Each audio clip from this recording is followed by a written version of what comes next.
अज्ञानतिमिरान्धस्य ज्ञानाञ्जनाशलाकया चक्षुरुन्मिलितं येन तस्मै श्रीगुरवे नमः। श्रीचैतन्यमनोभीष्टं स्थापितं येन भूतले स्वयं रूपा कदा मह्यं ददाति स्वपदान्तिकम्। वन्देऽहं श्रीगुरोः श्रीयुतापदकमलं श्रीगुरून् वैष्णवांश्च श्रीरूपं साग्रजातां सहगणा रघुनाथान्वितं तं सजीवं साद्वैतं सावधूतं परिजनासहितं कृष्णचैतन्यदेवं श्रीराधा कृष्णपदां सहगणा ललिता श्रीविशाखान्वितांश्च नमां विष्णुपदाय कृष्णप्रेष्ठाय भूतले श्रीमते भक्तिवेदान्तस्वामिनिति नामिने। नमस्ते सारस्वते देवे गौरवाणी प्रचारिणे निर्विशेष शून्यवादी पाश्चात्यदेशधारिणे वाञ्छाकल्पतरुभ्यश्च कृपा सिन्धुभ्य एव च पतितानां पावनेभ्यो वैष्णवेभ्यो नमो नमः। हे कृष्णा करुणा सिन्धु दीनबन्धु जगत्पते गोपेश गोपिकान्त राधाकान्त नमोस्तुते। तप्तकाञ्चन गौराङ्गी राधे वृन्दावनेश्वरी वृषभानुसुते देवी प्रणमामि हरिप्रिये। जय श्री कृष्ण चैतन्य प्रभु नित्यानंद श्री अद्वैत गदाधर शिवासादि गौर भक्त वृंद। हरे Krishna Krishna Krishna Hare Hare Hare Ram Ram Ram Hare Hare.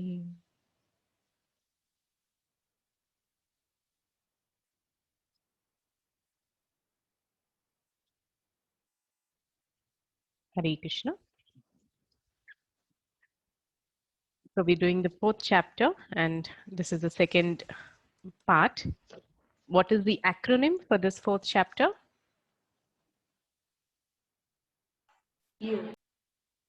Years. Yes. E stands for Eternal education. eternal education. A stands for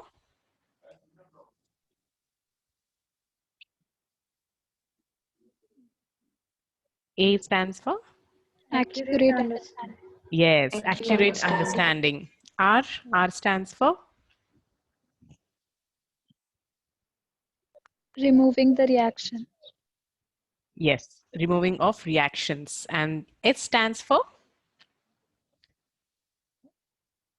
Sacrifice. sacrifice. Yeah, sacrifice. That is from verses 25 to 42. That is the last section.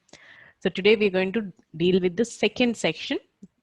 First section was eternal education, which is from verses 1 to 10.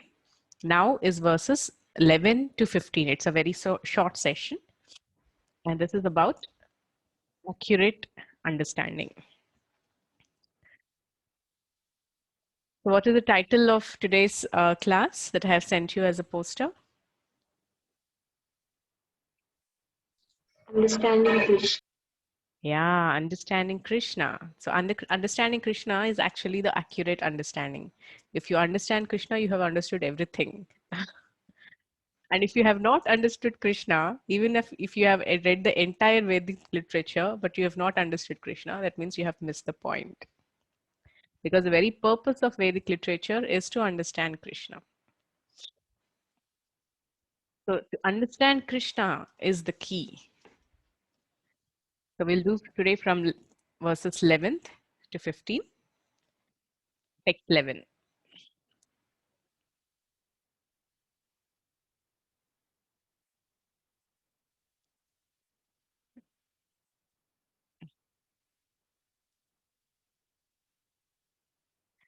Yeah, this is a very important verse.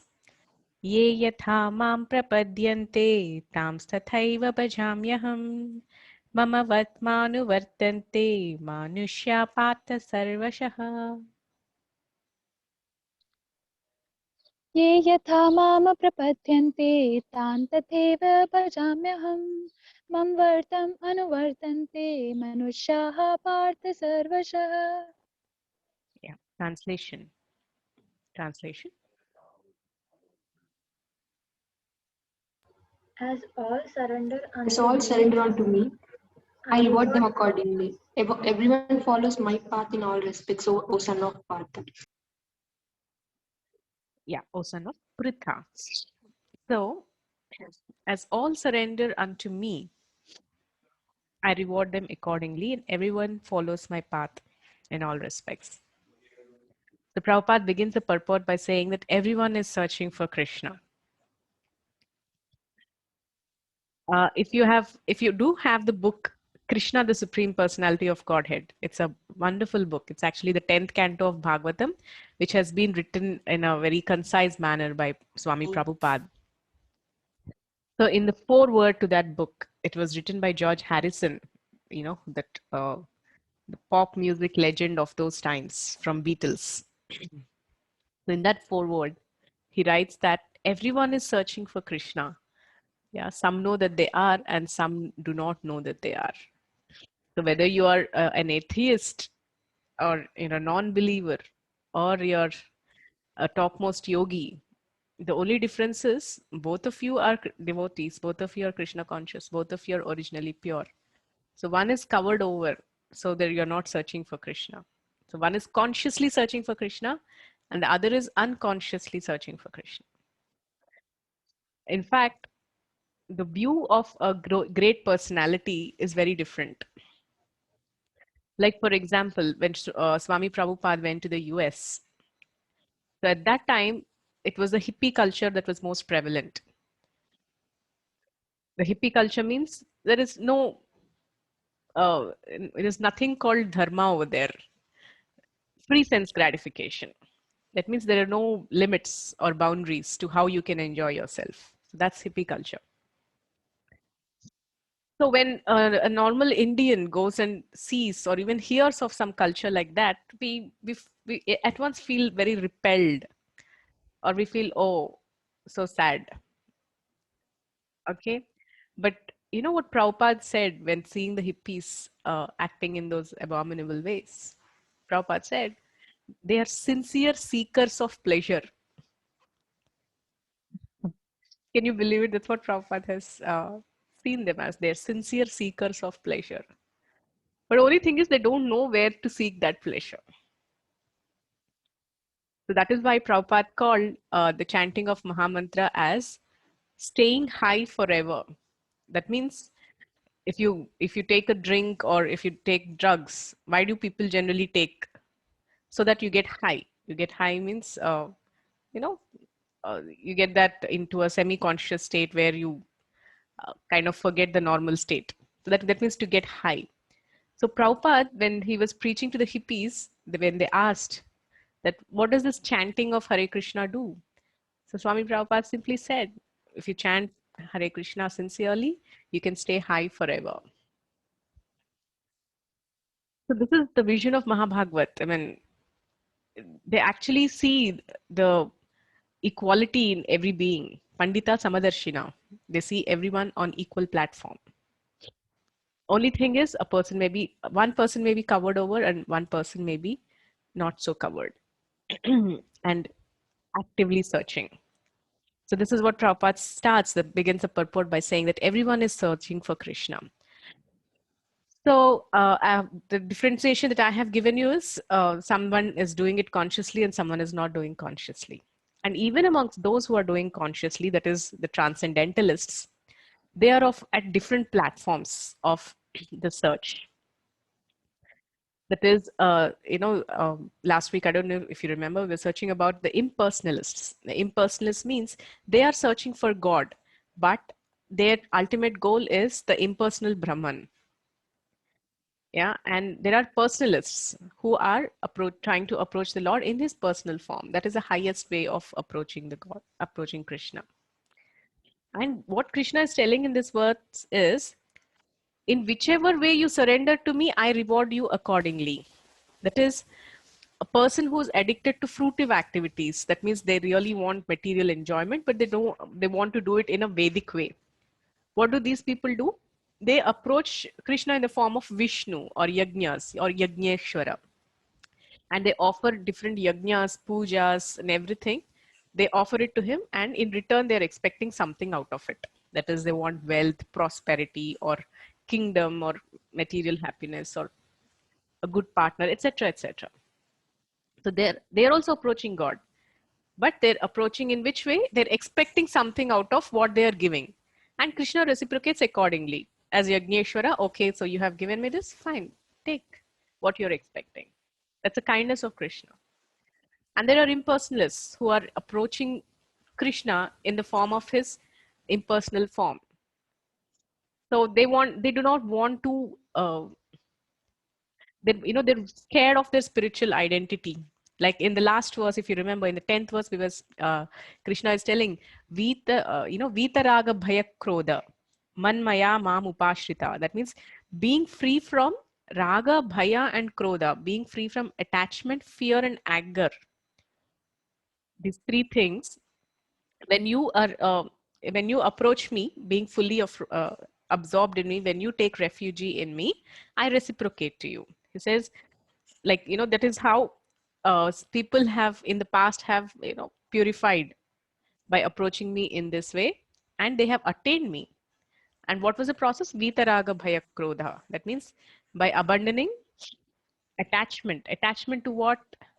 To material possessions. Raga means attachment. Bhaya, by abandoning fear. And krodha means anger. And what is this fear? Prabhupada speaks about some people are fearful to understand that they are spiritually individuals. Some people cannot accept that. Uh, they're so vexed up with relationships. They're so vexed up with the difficulties of material world that they just want to finish everything and go into a state of neutrality, nothing anymore, no more action. So this is called being fearful of one's own spiritual identity. There are some people who get into that kind of a mode, and these are the people who try to uh, understand God or approach God in his impersonal form or the void form, the voidness. This is what Buddhism speaks about, right? Nirvana. The state of nirvana means there is nothing, nothingness. So bhaya means scared of one's spiritual identity. But whereas a bhakta, a devotee of Krishna or devotee of the Supreme Lord, he loves his spiritual identity. He so much wants to be in his own identity and reciprocate with the Lord in love and devotion in through that identity. That is the difference. So Krishna is telling us that Vitaraga Bhayakroda Manmaya Mamupashrita Bahavo Jnana Tapasa Putamad Bhavam Agataha. So in this way, giving up these kind of fears and anger. What is it? Anger. Anger is some people are really frustrated of inability to handle their material lives, inability to handle their own material existence. So much so they want to relinquish their material existence. And these are also the people who want to, lose their identity and merge with the Brahman. But Krishna is not recommending that because that's not our original identity. And Krishna says, give up such kind of fears and bhaya and attachment to material enjoyment, and then take refuge in me. This is how this is how in the past people have attained ultimate perfection. But Krishna is telling again in the next verse that, and in whichever way you surrender to me, I reciprocate accordingly. So here we understood about the surrender in the platform of impersonal way. And impersonalists, how they surrender. First is surrender in the by through fruitive activities. Next is surrender as accepting Krishna in this impersonal form. And the highest is to surrender to Krishna in his personal form. And in this personal form, this surrender happens in different rasas. So what is this rasas? This is the first time this topic is introduced in Bhagavad Gita in the purport by Prabhupada. Rasas means the different flavors, or there is no English equivalent to the word rasa. It is just translated as mellow. So there are 5 primary rasas in which a person, a devotee, expresses his love and devotion to the Lord. So what are these 5 primary rasas? First is the dasya, neutrality. Yeah, and then there is sakhya, there is vatsalya, and there is madhurya. Yeah.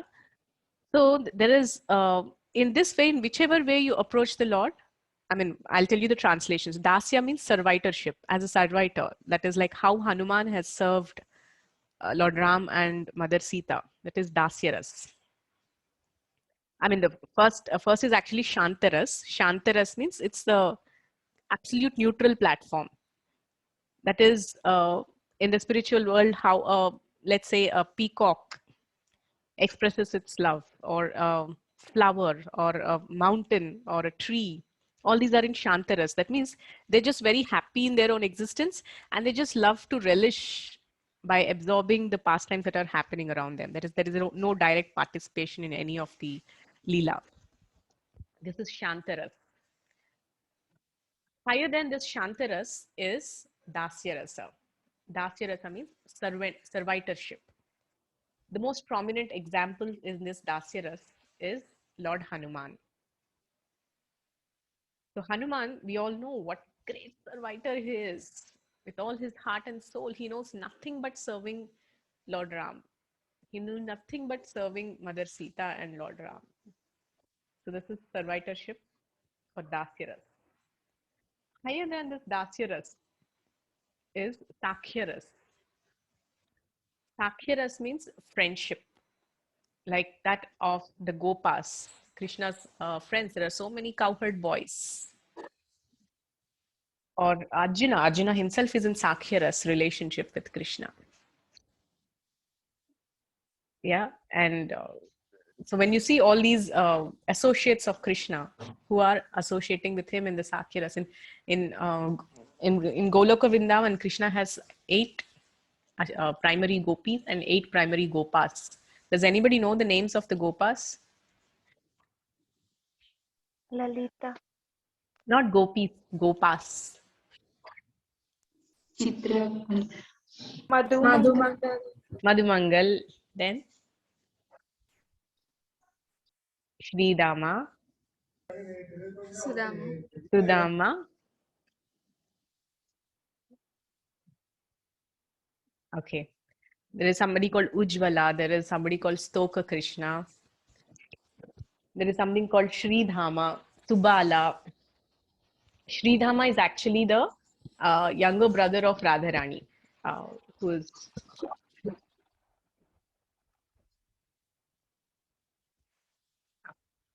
Sridhama is the younger brother of Radharani, and Subala is a very intimate, confidential associate of Krishna, very confidential friend. In all this, even in the friendships, there are different flavors. Okay, so we'll get back to the topic some other time before Janmashtami.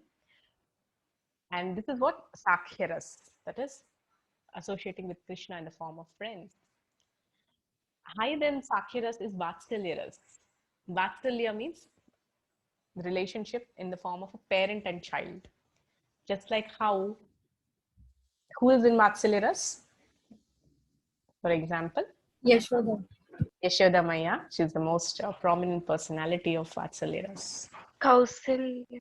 Kausalya Devi, Kausalya and Dashratha Maharaj, Nanda Maharaj, Devaki, Vasudeva, all of them are in Vatsalyaras.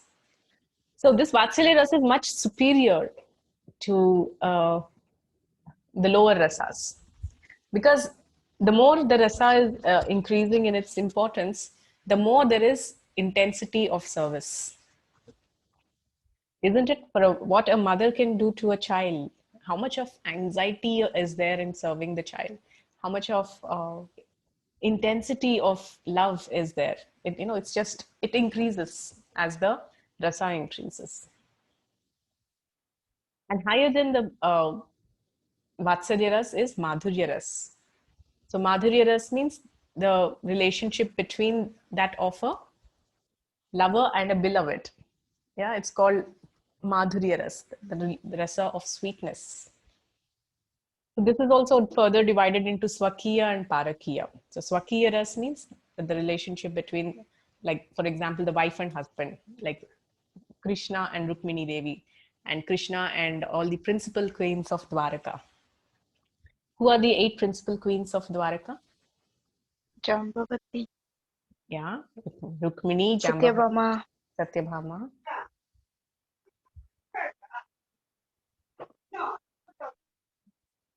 Who are the remaining?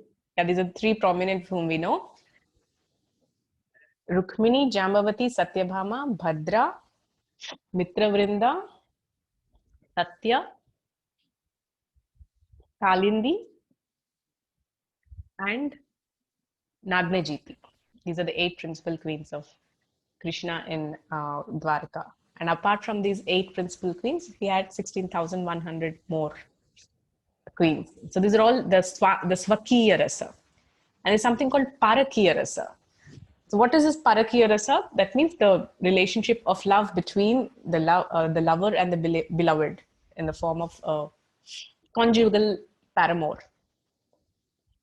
So this kind of relationship in the material world is seen as something very low, the lowest. But in spiritual sense, it is the highest. So who are the examples of those related to Krishna in Parakiya Rasa? Radharani and gopis. Yeah, the most prominent, Srimati Radharani and all the gopis. So why is this Parakiya Rasa considered the highest mellow of love and devotion?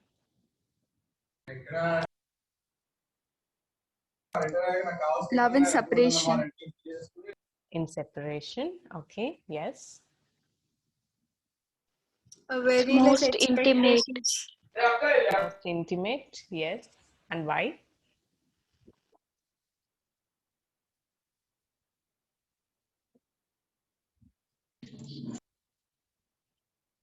Okay, so because there is the element of separation, the most intimate, and most important reason is it is the most unconditional love amongst all other rasas. That is why this is considered the highest exchange of love. So Krishna is telling, Ye yatamam, in whichever way you approach me, I will reciprocate with you. Prabhupada says, if you approach Krishna as a friend, he will be your best friend. If you approach Krishna as a son, he will never die. In the material world, the greatest fear a mother has is that the child, any harm will happen to the child. But in the spiritual sense, if you accept Krishna as your son, he will never die. If you accept Krishna as your lover, there is never separation. Okay, so I mean, we can see this, for example, in the case of the sages of Dandakaranya. When Lord Ram and Mother Sita, when they were on the Aranyavas, as they were traveling, they have approached a place called Dandakaranya. Dandakaranya, it's a forest. Somewhere it comes in Maharashtra. I've been to this place. I've also seen those caves where all these rishis were performing tapasya. So these sages of Dandakaranya, when they were doing the tapasya, the tapasya was disturbed so much because of the demons. And Lord Ram and Mother Sita, along with Lakshmana, they were walking through and they have come to this place of Dandakaranya forest. And they've seen a pile of skeletons. And Lord Ram was very pained to see what is this pile of skeletons. And he inquired with the rishis over there, what is this pile of skeletons? She said, so many demons are attacking us while we are performing tapasya, and all these rishis, these are all our co-rishis, they all have died. And Lord Ram feels very bad and pain, and he takes a vow that, I will kill all these demons who are troubling you. Because he's a Kshatriya, and his dharma is to protect these great Brahmanas who are performing tapasyas for the Loka Kalyan. So actually, at that time when Lord Ram was entering into that forest of Dandakaranya, Lord Ram was so beautiful, exceptionally beautiful. And he was of the complexion of Markatamani. Markatamani means it's a little bluish green gem. Yeah, and as he was walking into the jungle, the whole place around him was just lit up with that effulgence, which was bluish green. And as he walked in and inside into the Dandakaranya forest, so all the rishis, they came out of their meditation, their trance, and they had the darshan of Lord Ram. And instantaneously, they all fell in love with the beauty of Lord Ram. Couldn't take their eyes off.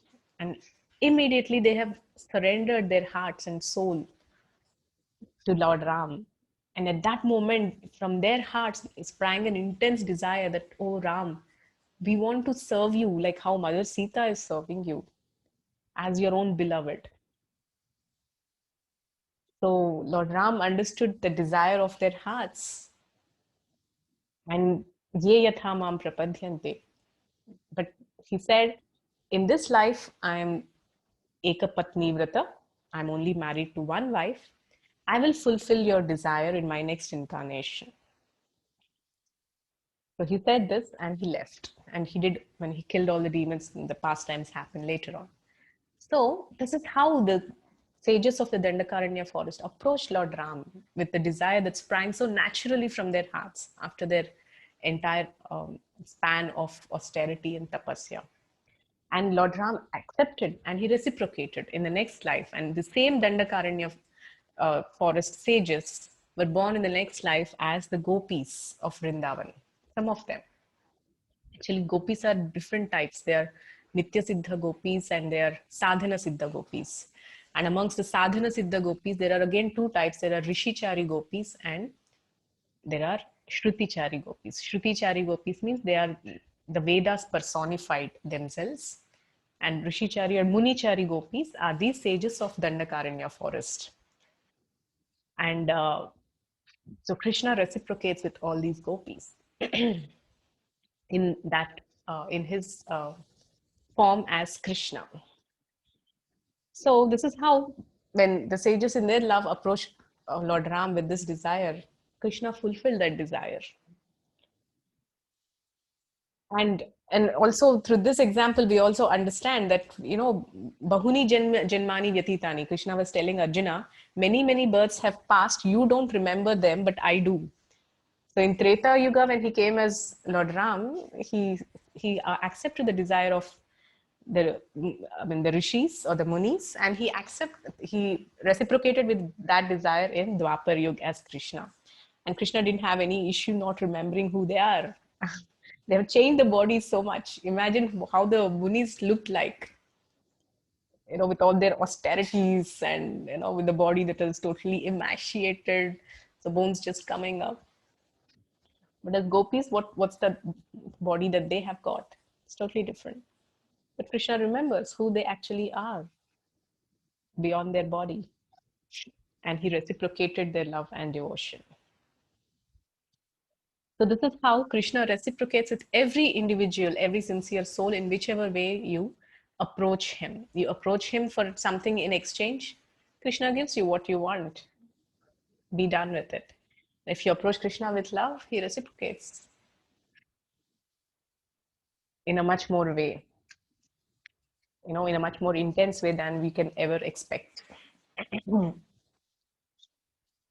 Text 12.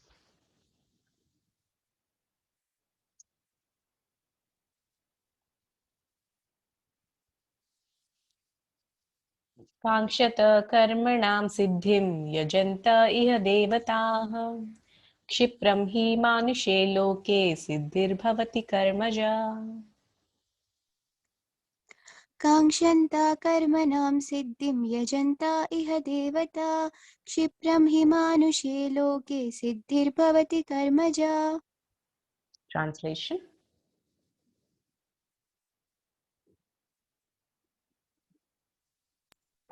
Men in this world desire success and fruitive activities, and therefore they worship the demigods. Quickly, of course, men get results from fruitive work in this world. Yeah, so Krishna is telling that men in this world desire success in fruitive activities, and therefore they worship demigods. So in the previous verse, Krishna is speaking about in whichever way you surrender to me, I reciprocate accordingly. And in this verse, Krishna is telling, but what is the general tendency of the people in general in this material world? They are behind fruitive desires, and they really are behind material opulence. And because of that, what they do, they approach the demigods, and they focus or they divert their shraddha towards the demigods. For example, Ravana or Hiranyakashipu. What kind of tapasyas they have done? Ravana, who had Dashanana, who had many, many heads, he just, when he worshipped Lord Shiva, he was like, he made a funeral, fire, sacrifice, and in that sacrifice, when Lord Shiva was not appearing, he cut off all his limbs and put them as sacrifices.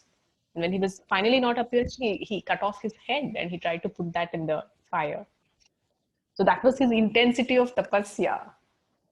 But what was it? What was the reason for that tapasya? What is the purpose of that tapasya? He wanted to be the king of this world. He wanted to be totally invincible, indefatigable. That is, nobody should win over me. The same was the attitude of Hiranyakasipu. He attracted the mercy of Lord Brahma. Lord Brahma is very, very difficult to approach amongst the demigods.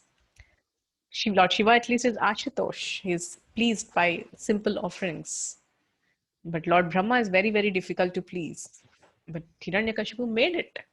He did such austere tapasyas for millions, 10,000s of years. Finally, he had the darshan of Lord Brahma. And what was his desire? Again, material opulence. He wanted to be the strongest. Nobody should defeat him and nobody should kill him. He first initially wanted immortality. Yeah, and all the powers. So generally, people approach demigods for what reason? For Material opulence. to gain material prosperity, for material opulences. And Krishna is telling they do get those results because they're very quick. Why they're attracted to this is because they're very quick results. What you can see, there's a beautiful example that is given. For example, there's a small child. Yeah, there's a small child, and I want to give him something. So in one hand, I give him a 5 rupee, let's say 5-star chocolate. And in other hand, I have a 500 rupee note. So I take both of them and show it to him. What do you think he will accept? 5-star chocolate. 5-star chocolate. Why does he accept that chocolate? Because according to him, okay, this is what gives me instant pleasure. Let me take this. But he does not know that if I take this 500, I can buy how many 5 stars, taking each 5-star as 5 rupees? 100 5 stars. He does not understand this worth of this 500 note. And he simply takes this. This is the position of all of us. We all fall for this 5-star only. Because in our memory, the recording is that, this is what is going to give me instant pleasure. So I want to accept this. So, and when Krishna gives this 500 rupee currency in the form of, let's say, mercy in the form of devotees association, or mercy in the form of Harinam, mercy in the form of so many ways, Mahaprashadam, etc., which have such spiritual value, we do not understand its value. We just are behind this instant gratification of the 5-star chocolate. So that's what is exactly what Krishna is speaking about here. Men in this world desire success in fruitive activities, and therefore they worship the demigods. Why people generally worship the demigods? Because they want this instant pleasure. They want this 5-star. But Prabhupada in the purport says such a worship is temporary. It gives temporary results, because whatever results are obtained by this are finished in this very life. Yeah, neither are you permanent, nor is the demigod who is giving you the results is also permanent. Even the demigod, after giving you the benediction, after he finishes his term as in that position, he also has to go away. Nothing is permanent here, neither the demigod nor the results that the demigod is bestowing upon you. They're just like bubbles in the sea. But whatever spiritual benefits that we get, they are our eternal assets, permanent. Whatever you get, whatever advancement you make is permanent. Whatever credits that you accumulate are permanent. For example, when Narada Muni is singing about the glories of the Gopakumaras who are playing with Krishna as a friend, he says that, what pious activities these Gopas have performed, that they are, today playing with you, hide and seek and all these games. Yeah, Krishna is Sudurlabha. It's very, Vedeshu Durlabham, Adurlabham Atma Bhakta. It's very difficult to approach. Yogis, after millions and millions and millions of years of tapasya, they might just get a small glimpse of who Krishna is, and that too in the Paramatma form. But the same Krishna in his personal form as Lord Krishna himself is playing with these Gopakumaras as an equal friend. So, how did they attain that position? Pious deeds. That means they have accumulated millions and millions of lifetimes of pious credits. That's how they have attained that position. So let's not. So we should try to understand and discriminate between the 5-star and the 500 rupee note, and make the conscious choice in our lives of what we want and what we should choose and what we should aspire for and what is of real worth. These days, we have our morning japa sessions. One day, I think Kavya, yeah, she told us in the class, what is the effect of chanting? She said she's able to discriminate between, what is of real value and what is really not. So that's really amazing. That's one of the wonderful effect of chanting the Maha Mantra. It gives you that intelligence. So there is a beautiful verse in the Mukundamala Stotra by King Kulashekar Alvar. He says, Nathe na purushottame trijagatam ekadhipe chetasa sevye swasya padhasya dhatari pare narayani tishtati yam kinchit purushattamam katipaya grameshamalpathadam सेव्यायै मृगयामहे नरम् अहो मूढावराकावयम्. King Kulashekar Alvar is saying that Nathena Purushottame Trijagatam Ekadhipe Chetasa. That is the Lord of all the three universes, of all the three worlds. And Ekadhipa, that means he is the sole proprietor of all the three worlds. And how he can be approached? Chetasa. Just by serving him with our mind. Cheta means mind. What he's willing to give you, he's willing to give you his entire abode. He's ready to share with his entire spiritual abode with you just by trying to serve him through mana. But yam kinchit purusharthamam katipaye gramesham alpathadam. That means, but for what paltry reasons we are going around and trying to serve these gramesha. Gramesha means these minor, Krishna is Ishvara, proprietor of the entire, all the three worlds. But whom we are trying to worship is Gramesha. That means he's probably the proprietor of a small place, a small company, or a small Brahma village. He's probably head of the village or head of the city or head of a state. So, I don't know if have heard of the name called psychophancy. Psychophancy means we go and worship these people, who are in high position and try to please them through our work or dedicatedness, etc. Why? So that we get some material benefits in return and so that we can enjoy ourselves. But Kulashekar Alvar is saying, Yamkin, for what little Purushartha you are worshipping such people of such Gramesha. Yeah, Mrigaya Mahenaram, Aho Mudha Varaka Vayam. That means, this is such Mudha. Mudha means such foolishness. Varaka means they're asses. King Kulishekara, he is the king of his entire kingdom, and of course, a great devotee of the Lord. So, in his pain, seeing all his citizens, going around working so hard for such meager results, he's telling, he's offering these prayers to the Lord. For such paltry results, these people are, working so hard day and night. But with the same hard work, put your consciousness and mind into worshipping the Supreme Lord Narayan, Lord Krishna. And what you get in return, you get spiritual world. And he's so ever willing with so much of love to share his domain with each of his parts and parcels. And in Bhagavatam, Srila Prabhupada writes that Krishna is waiting in the spiritual world with more eagerness than what you can aspire to be. With much more eagerness.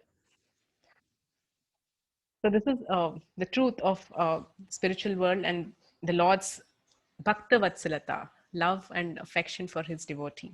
And the more we try to understand this reality, so the more we progress towards a spiritual path and we detach ourselves from the unnecessarily material hankerings, which are always a source of bondage, which are always a source of frustration, which are always source of insatiation.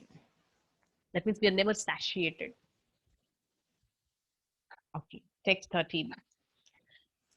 चातुर्वर्ण्यं मया सृष्टं गुणकर्मा विभागशः तस्य कर्तारम् अपि मां विद्य कर्तारमव्ययम्.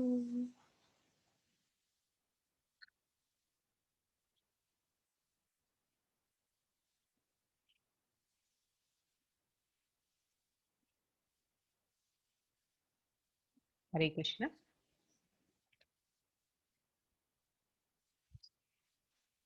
What happened? चातुर्वर्ण्यं मया सृष्टं गुणकर्मा विभागशः तस्य कर्तारमपि मां विद्य कर्तारमव्ययम्. Translation. According to the three modes of material nature and the work associated with them, the four divisions of human society are created by me. And although I am the creator of this system, you should know that I am yet the no-doer, being unchangeable. And yet the non-doer, being unchangeable. Yes. So now Krishna is speaking about in this verse a gradual process of purification through one's own work. So Krishna spoke till now about the highest transcendence and how one can approach him and how he reciprocates with everyone who approaches him with devotion, in whichever mood one approaches him. So but the thing is, one has to be sufficiently pure to approach Krishna. Yes? If anybody of you have done deity worship, what's the first thing you do before you start your deity worship? Achaman. Yes. Achaman. Om Keshavaya Namah, Om Madhavaya Namah, Om Govindaya Namah, Om Narayana Namah. Why you do that Achaman? That means Krishna is all pure. You cannot approach all pure with impurity.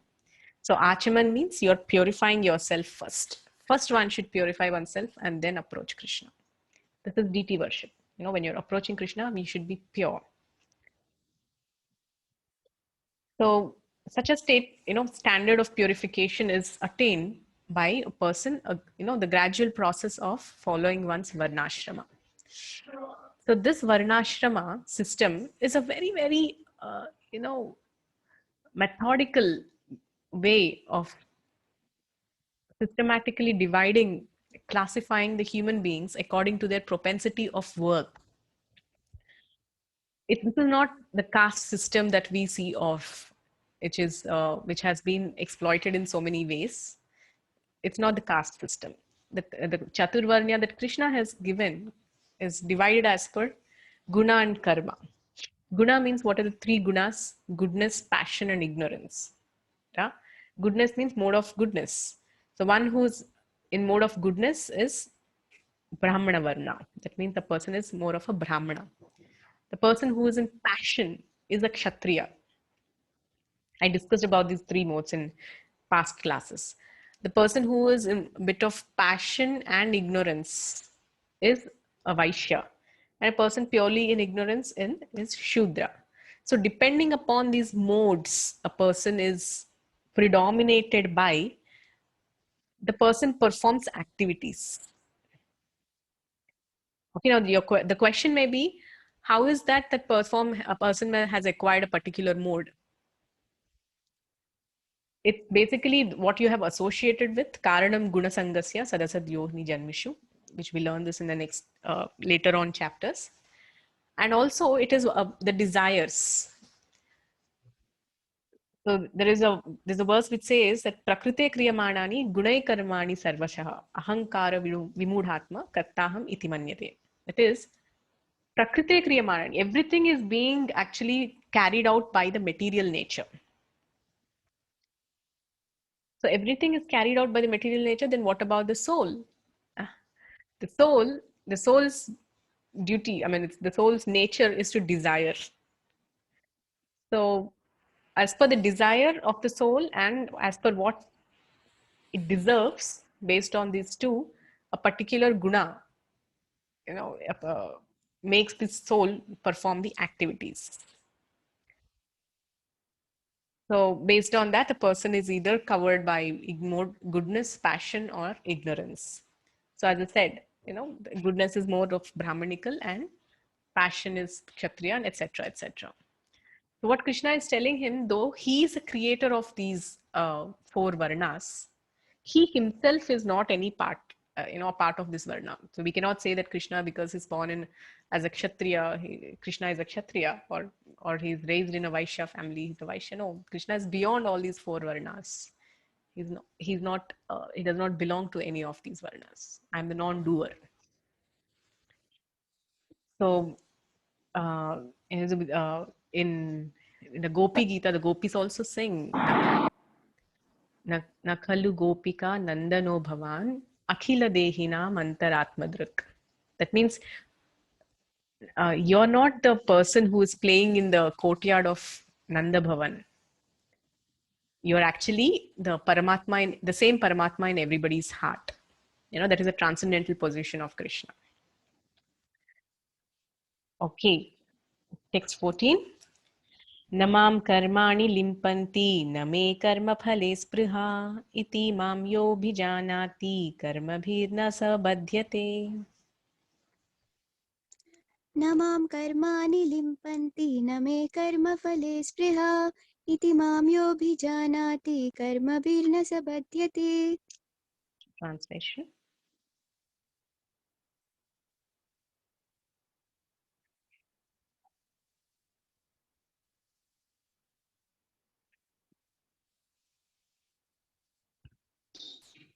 There is no work that affects me, nor do I aspire for the fruits of action. One who understands this truth about me also does not become entangled in fruity reactions. Yeah, so Krishna is telling there is no work that affects me, nor do I aspire for the fruits of action. So Krishna is, in the past, in the last chapter, he spoke to Arjuna very elaborately about karma yoga. But Krishna, he is the giver of the results, sarva karma phala pradata. He is the giver of the results of the karmas. But he is himself never bound by karmas. He's beyond that. So how do we understand this? I'll give you a small example. So let us say there is a school, yeah, and there is a proprietor of the school, yeah. So he had just made this school, and for all the students to come and study. So there are so many students who are educated in the school, and some of the students pass or fail depending upon the way they receive the education. They study and they work hard. Depending on that, they get their grades and marks, or pass or fail. Yeah, but the proprietor of the school is no way connected to what these the grades of the pass or fail of the students, isn't it? Similarly, Krishna is no directly involved in the you know sins or pious activities of the people in general. Whatever they have done, is what they have acted, the reactions to what they have performed. Some people, generally they say when things go wrong, why is God doing this to me? It's a general reaction, right? And so many times people ask, why do bad things happen to good people? Or why do good things happen to bad people? All the people who are doing all the nonsense, they are flourishing, they're enjoying their life, yay, whoa. Whereas the other people, those who are good, why they are suffering? These are the common questions we have, especially in these times of the pandemic, corona pandemic. We say, why this whole pandemic started? Maybe God is unhappy with us, that is why he gave corona. Krishna is clearly telling, if you see in the purport, the Lord is in the material creation, the Lord is only the supreme cause. The immediate cause is material nature. That means we individually or collectively have meddled with the laws of nature and caused lot of imbalance. So this is nature's reaction to the misdoings of human being, which we are seeing as the pandemic, corona, or other such mishaps, other such calamities. They happen because of meddling with the nature, bringing about imbalance in nature by greed or exploitation. So for this, God, just like the proprietor of the school is nowhere involved in the activities of the students, similarly, Krishna is nowhere, directly involved or responsible for this. It's we who have done it, and we have to come together and do something to overcome this, the calamities that are happening.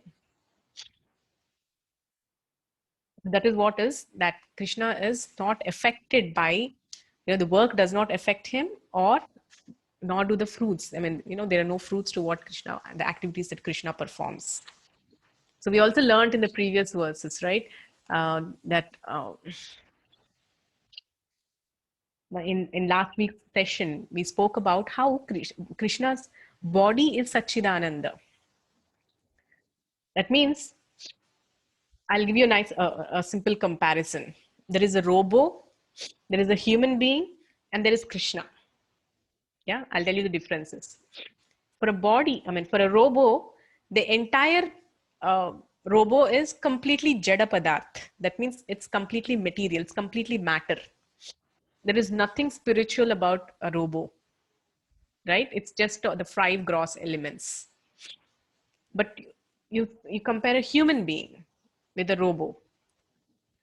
Yeah, for a human being, what's the difference between a robo and a human being? A human being, the body is again jada padarth, made of the five gross elements. Yeah, earth, water, fire, air, and ether. But there is a spiritual substance called the Atma, the soul. That is spiritual in nature. And that's only 1 by 10,000 tip of the hair. That's the size of the Atma. That's the difference between a robo and a human being. And the human being is compared to Krishna. So for the human being, the Satchidananda particle is so minute, infinitesimal. But Krishna is that personification of Satchidananda. He's Satchidananda Vigraha. Means his entire body is of the spiritual substance. There is no material substance present within Krishna. So that's the difference between the robo, the human being, and Krishna, the gradation in the spiritual substance.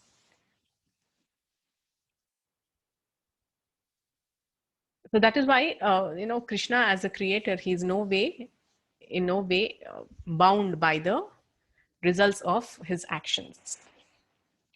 And in fact, Krishna has no work to perform. There is this beautiful verse in the Upanishads which say, Natasya karyam karanam cha vidyate. He has no work to perform. We all have so many obligations, so many duties, so many works to perform, but Krishna has no such obligations or duties. Yeah. Text 15, last verse of the day. Evam jnatva kritam karma purvairapi mumukshubhihi kuru karmaiva tasmatvam purvai purvataram kritam. एवं ज्ञात्वा कृतं कर्म पूर्वैरपि मुमुक्षुभिः कुरु कर्मैव तस्मात् त्वं पूर्वै पूर्वतरं कृतम्. All the liberated souls in ancient times acted with this understanding of my transcendental nature. Therefore, you should perform your duty following their footsteps. Yeah, so Krishna is telling the liberated souls in the ancient times acted with this understanding of my transcendental nature. Here is again the key Krishna is giving. The performance of activities. So there are two classes of people. You know, even when one comes into Krishna consciousness or the spiritual path, there are two classes of people. A person who has still material pollutants within the heart, a lot of material contamination is still present, but still they have accepted the process of Krishna consciousness or the spirituality. And there are other class of men who have perfected already. That means they have no contaminations. Their heart is pure, clear. Yeah, but both of them perform their duties. But the person with the contaminations in one's heart, eventually, by gradual purification, he comes to the state of complete purification of heart. The process itself purifies one's consciousness. And those who have already perfected, they continue performing their duties by setting the right examples for people in general for them to follow. So we have given one example in third chapter of the personality. Who is the personality whom Krishna has quoted? Janaka Maharaj. Janak Maharaj, yeah, who is the father of Mother Sita. How, though he was a perfected soul, he's in fact one of the Mahajans, one of the 12 Mahajans. So he himself has, though he has attained the highest perfection of life, still he continued his duties as a king, as a father, as a husband, whatever material duties he has. He continued them, and in that way he set the best example possible for the citizens for him, to follow. So this was Janak Maharaj. So that's what Krishna is telling, that, and how did Janak Maharaj attain to that state of highest perfection? By this understanding of Krishna. Just by this understanding and performing activities in that consciousness, a person is liberated from one's work. So that is why everything has to do with one's consciousness. Externally, the work, the duty, the activities might be the same, but with what consciousness you're performing, that makes the whole difference. As I quoted the example, uh, you know, uh, externally Duryodhana and Arjuna, both of them are performing the same activities. That means they're doing the war, performing the war. But what's the difference between both of them? The consciousness they had. Duryodhana's consciousness means me, mine. I want to be the king, and I can go to any extent for that, and I can use any foul means for that. Yes, but Arjuna's consciousness was totally different. Like, what is dharma? I want to establish, be instrumental in establishing that dharma. Why? Because it is so dear to Krishna. And whatever Krishna tells, I will perform. So this is Arjuna's consciousness. So the whole difference in the game is consciousness. That is why Prabhupada has named ISKCON as the International Society for Krishna Consciousness. The word consciousness is so important, because ultimately what is the measuring cup, the measuring factor, what is in your consciousness. So Krishna is telling that how to attain that consciousness, by slowly trying to understand about his nature. How do we try to understand about the nature of Krishna? By hearing, by regular Shravanam, by performing the 9 processes of devotional service: Shravanam, Kirtanam, Vandanam, by hearing, by chanting, by offering prayers, by worshipping the Archa Vigraha, Pada Sevaning, by visiting holy places. Yeah, Sakhyam Atma Vinivedanam, they come much later. By acting as a friend to Krishna and offering oneself, surrendering one's life to Krishna. These are all the 9 processes. Navavidaha Bhakti, we call them. These are the processes by which we the gradually. And how do we understand Krishna? Can we ever try to understand Krishna? It is impossible to understand Krishna by our own effort. But the effort that we put in to try to understand Krishna, if it attracts the mercy of Krishna, by his mercy, he will reveal to us his true identity, his true personality. So this is the process of bhakti. Okay, so that is all for today. Thank you all very much. Srila Prabhupada ki jai. So in the meanwhile, I would take any questions if anybody has.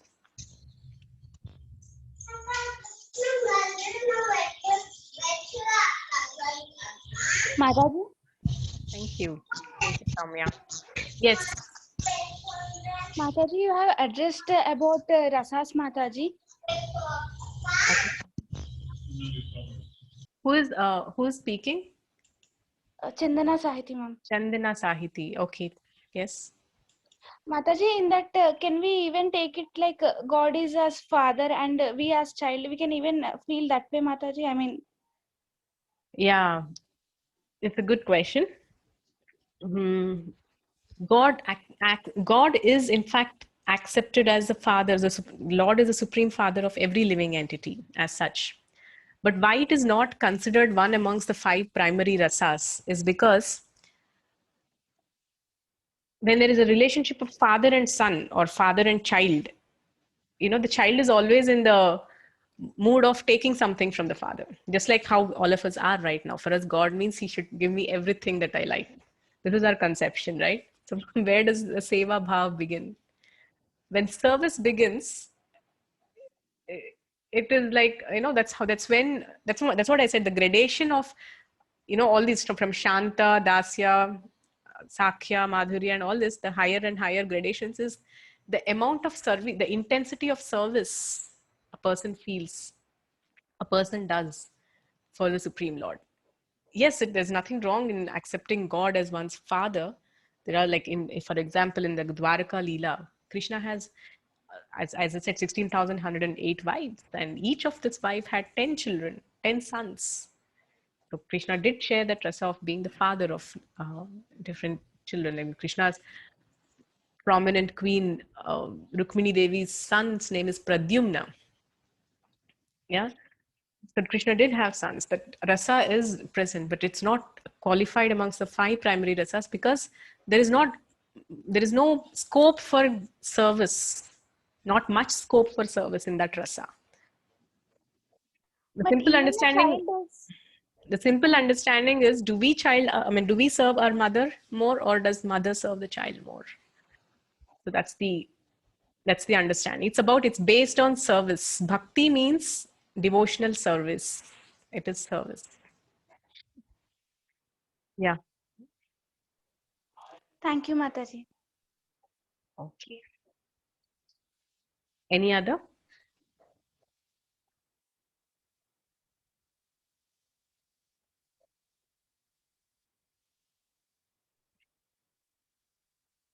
Any other questions?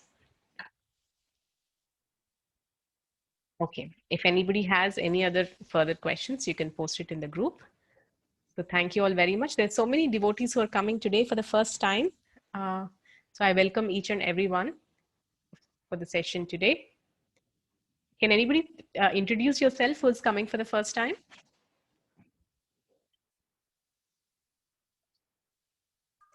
Hare Krishna Mataji, Dandavat Pranam. Dandavat. Yes. Mataji, this is Shreya. Shreya, yes, Shreya. Hari Bol, welcome. Very Hare happy that Krishna you've joined the Mataji. Gita classes. Yes, Mataji, and today's lecture was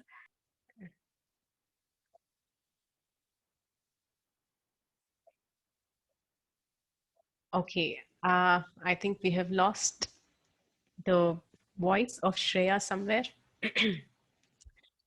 Okay, then we will meet again next week, same time. Thank you all very much. Srila Prabhupada ki jai. Hare Krishna.